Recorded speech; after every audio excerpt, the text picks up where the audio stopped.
Mi historia comienza en tiempos oscuros, en un momento en el que la esperanza parecía estar perdida para mi pueblo. Los hebreos, esclavos en la poderosa tierra de Egipto, vivían bajo una opresión brutal. A diario el sufrimiento de mi gente era evidente, largas jornadas de trabajo forzado, sin libertad ni descanso. Y como si esto no fuera suficiente, una nueva orden del faraón cayó como un golpe mortal. Todo varón hebreo que naciera debía ser arrojado al río Nilo, condenado a morir antes de siquiera conocer la vida. Yo fui uno de esos niños, y esa orden, sin duda, sellaría mi destino, o eso parecía. Mi madre, una mujer de gran valentía y fe, se negó a aceptar este cruel mandato. Durante 3 meses me ocultó con todas sus fuerzas, protegiéndome del destino que ya había sido decretado para tantos otros. Pero sabía que no podría esconderme para siempre.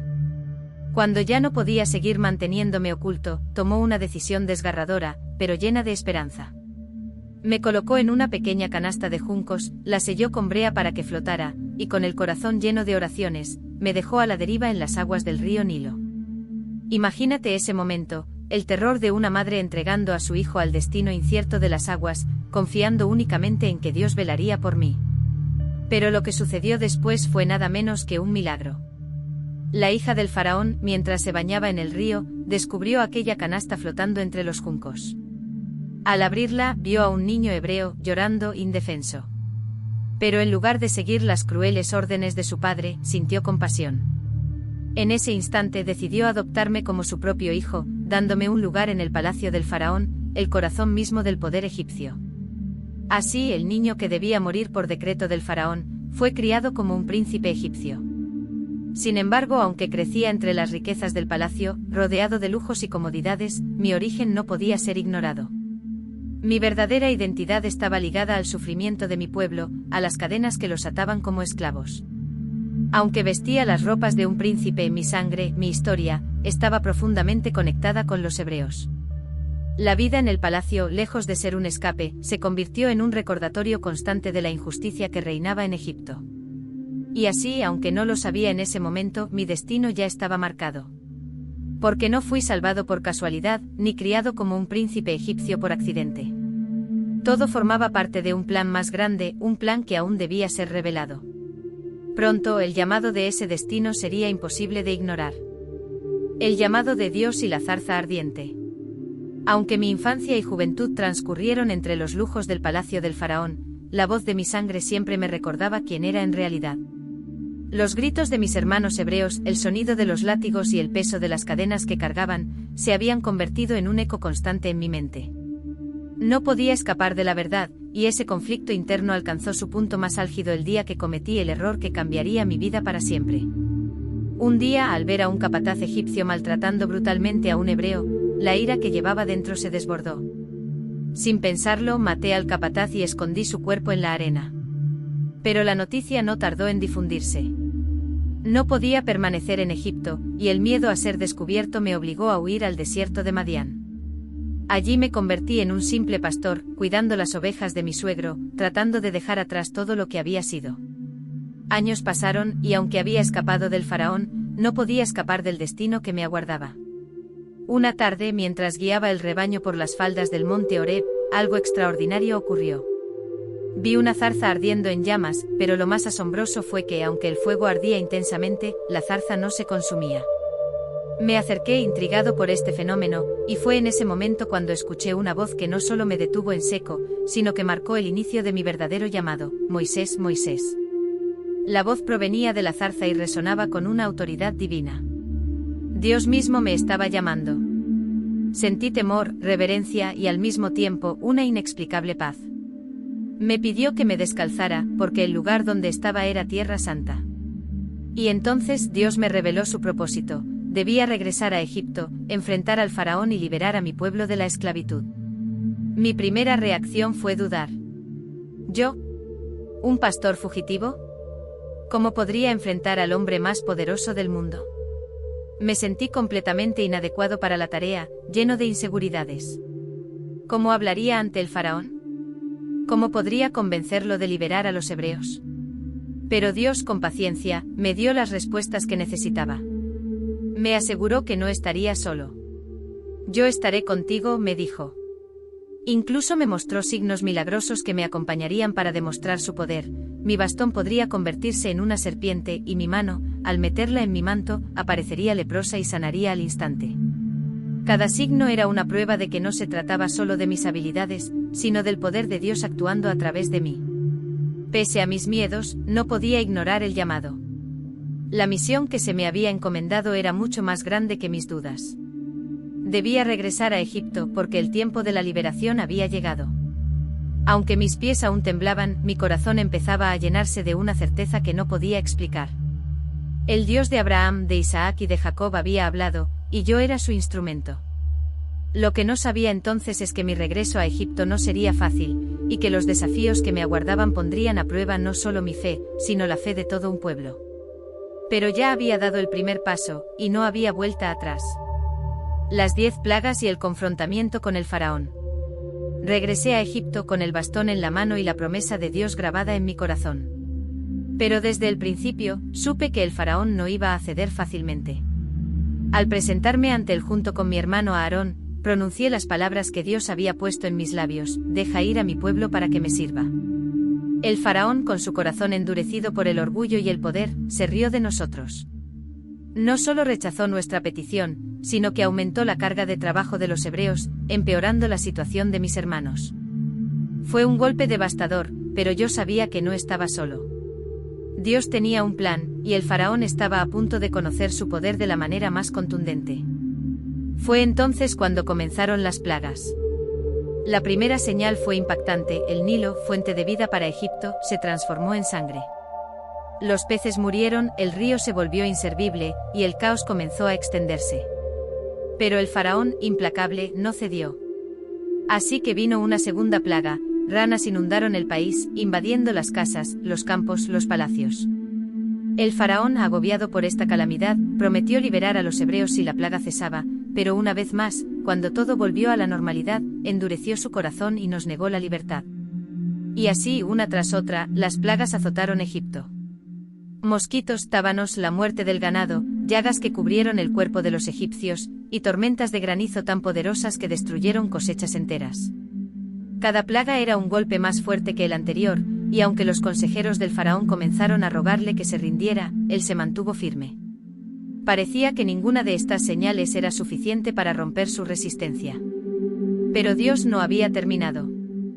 Llegó una plaga de langostas que devoró todo lo que quedaba en pie, seguida de una oscuridad tan densa que los egipcios no podían ver ni levantarse de sus camas durante 3 días. Fue una señal inequívoca del poder absoluto de Dios sobre los elementos y la vida misma. Sin embargo, el faraón, cegado por su arrogancia, se negó a dejar ir al pueblo. Entonces llegó la última y más devastadora plaga: la muerte de los primogénitos. Dios me advirtió que esta sería la plaga final, aquella que doblegaría el corazón del faraón. Dijo que cada primogénito en Egipto, desde los hijos de los siervos hasta el hijo del faraón, moriría esa noche, pero los hebreos serían protegidos. Nos ordenó sacrificar un cordero y marcar los dinteles de nuestras puertas con su sangre, para que el ángel de la muerte pasara de largo nuestras casas. Aquella noche el grito de dolor que se escuchó en Egipto fue aterrador. No hubo casa que no tuviera un muerto. El propio hijo del faraón, su heredero, fue arrebatado. Entonces, en medio de su sufrimiento, el faraón finalmente cedió. Nos llamó en plena noche y nos dijo que nos fuéramos. No más esclavitud, no más cadenas. El pueblo hebreo fue libre. Sin embargo, mientras dejábamos Egipto detrás, la sensación de que nuestra prueba aún no había terminado me seguía. Aunque el faraón había ordenado nuestra partida, sabía que su corazón aún albergaba ira y venganza. Pero había aprendido algo a lo largo de las plagas: no importa cuán fuertes sean las fuerzas en nuestra contra, el poder de Dios siempre prevalecerá. El éxodo había comenzado, y con él, un viaje hacia la libertad que marcaría para siempre la historia de mi pueblo. Sin embargo, aunque habíamos dejado atrás Egipto, los mayores desafíos aún estaban por delante. El éxodo y el cruce del Mar Rojo. Tras la devastadora última plaga, el faraón finalmente cedió y nos permitió partir. Esa misma noche, con el peso de la muerte en las calles de Egipto, nos preparamos para un viaje que cambiaría nuestras vidas para siempre. Era el inicio del éxodo, una marcha hacia lo desconocido, hacia la libertad que tantos anhelaban, pero que ninguno de nosotros había experimentado jamás. Imagínate, miles de personas, familias enteras, ancianos, niños, todos moviéndose como un solo cuerpo, llevando consigo lo poco que podían cargar y el peso de la esperanza en sus corazones. Pero también había temor. ¿Hacia dónde nos llevaría este nuevo camino? Nos alejamos de la opresión de Egipto, guiados únicamente por la promesa de Dios y por la columna de nube que se alzaba ante nosotros de día y la columna de fuego que iluminaba nuestro camino de noche. Era un espectáculo que dejaba a todos asombrados. Dios estaba con nosotros. Cada paso que dábamos era un paso hacia la libertad, pero también hacia lo desconocido. Y aunque nuestras esperanzas eran altas, una sensación de inquietud nos seguía. Sabíamos que el faraón no dejaría que nos marcháramos tan fácilmente. Y así fue. No pasó mucho tiempo antes de que el faraón se arrepintiera de su decisión. Su orgullo y su ira lo cegaron y mandó a su ejército, sus carros y sus mejores soldados, para traernos de vuelta a Egipto, de vuelta a la esclavitud. Cuando nos dimos cuenta de que el ejército egipcio venía tras nosotros, el pánico se apoderó del pueblo.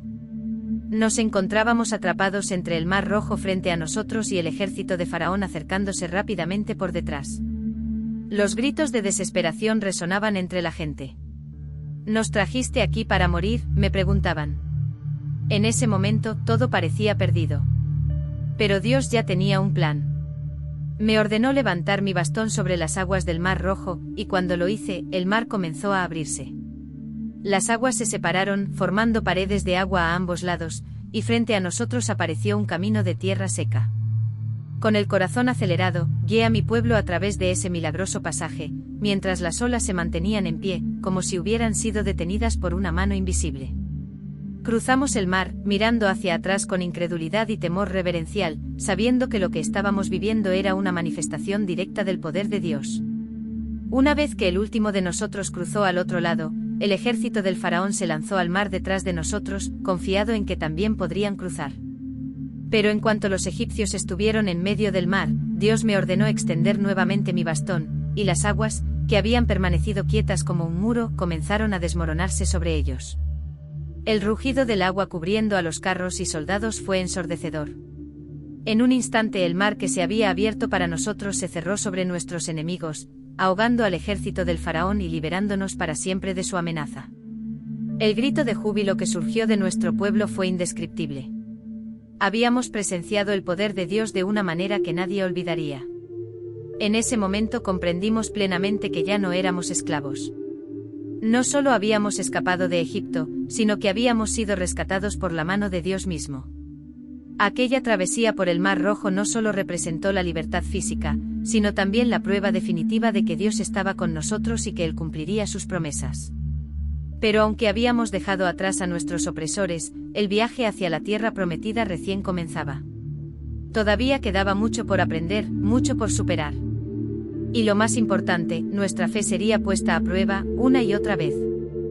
Los 10 mandamientos y el legado de Moisés.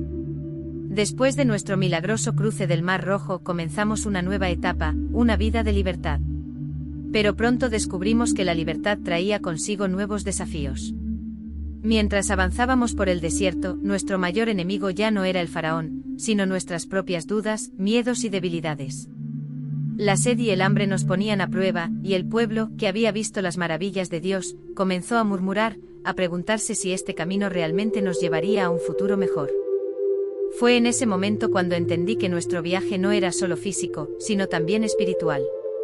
No solo estábamos siendo liberados de la esclavitud en Egipto, sino también de las cadenas que oprimían nuestro corazón.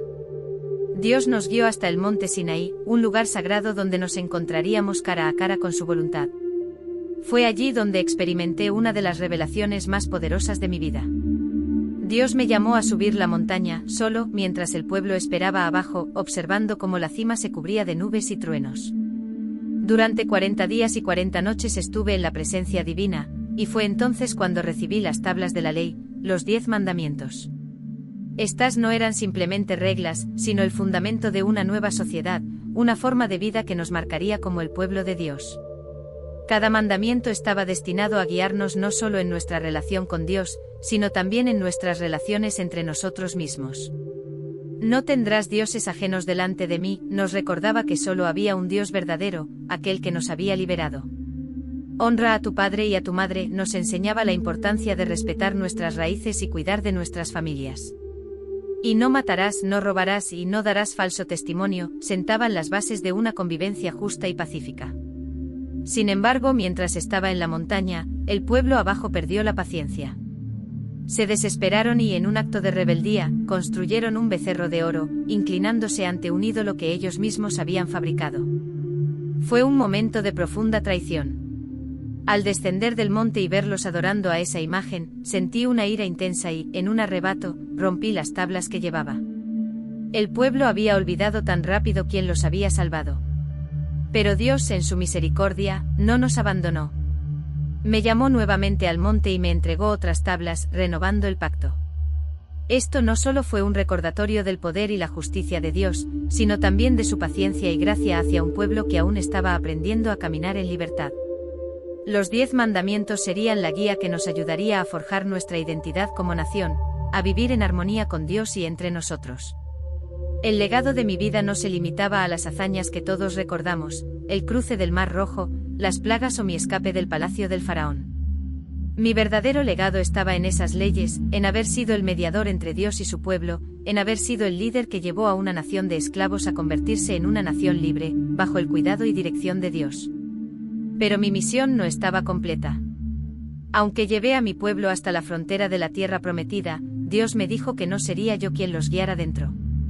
Miré la tierra desde lo alto de una montaña, y aunque no crucé con ellos, sabía que mi propósito había sido cumplido.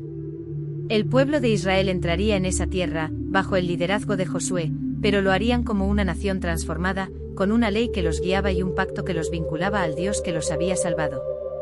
Y así mi historia llegó a su fin, pero mi legado, el legado de los 10 mandamientos, viviría para siempre en las generaciones venideras, como una luz que guiaba no solo a los israelitas, sino a toda la humanidad.